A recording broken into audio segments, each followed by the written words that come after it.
Emilia Pérez has remained a focal point of debate throughout this year's Cinematic Awards season, and the Oscars were no exception.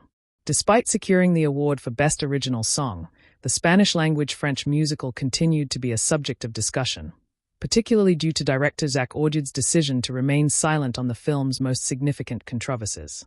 Most notably, he failed to acknowledge the transgender community, which forms the heart of the film's narrative. Though Emilia Pérez received nominations in an impressive 13 categories, it ultimately took home only 2 Oscars. Zoe Saldana claimed Best Supporting Actress, and El Mal was recognized as Best Original Song. During the live broadcast, Orjad accepted the award alongside musicians Clement Ducol and Camille. However, rather than using the moment to address the film's themes or the communities it portrays, he refrained from making a speech, allowing his colleagues to speak instead. Later, in the press room at the Dolby Theatre, Orjad was directly asked if he had any message for the transgender community, especially in light of the increasing wave of anti-trans legislation in the United States. His response, delivered through an interpreter, was dismissive. "Since I didn't win Best Film or Best Director, I didn't have the opportunity to speak. But had I had that opportunity, I would have spoken up." This statement, however, seemed contradictory, as he had ample time to address the issue both during the awards ceremony and in the press room. While it is true that Emilia Pérez lost Best Picture and Best Director to Anora and its filmmaker Sean Baker, Orjad still had multiple opportunities to make a statement. His decision to remain silent, in contrast to other Oscar winners who used their platform to address pressing political and social issues, appears deliberate. For instance, the directors of No Other Land, a Palestinian-Israeli documentary about forced displacement, utilized their acceptance speech to critique U.S. foreign policy and advocate for unity and empathy. A disappointing end to a controversial awards season.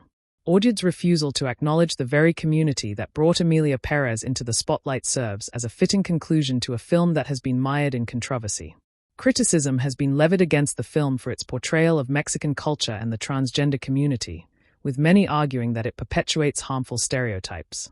The backlash intensified when offensive tweets from the film's star, Karla Gascon, resurfaced, further alienating audiences. In an interview with Deadline, Orjad addressed these comments, condemning Gascon's statements. "It's very hard for me to think back to the work I did with Karla. The trust we shared, the exceptional atmosphere that we had on set, that was indeed based on trust.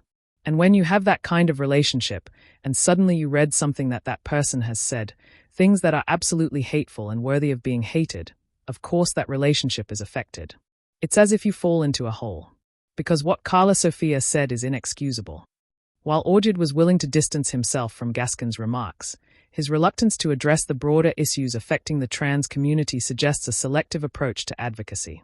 His silence on Oscar night, despite having the chance to amplify an important message, is a stark contrast to the proactive stances taken by other artists throughout the evening. Ultimately, the controversy surrounding Emilia Pérez serves as a reminder of the responsibility filmmakers hold when portraying marginalized communities. While art has the power to elevate important narratives, it must also be handled with care, respect, and a willingness to engage in meaningful dialogue. By choosing silence over solidarity, Orjad missed an opportunity to use his platform for positive change, leaving the film's legacy overshadowed by controversy rather than celebration.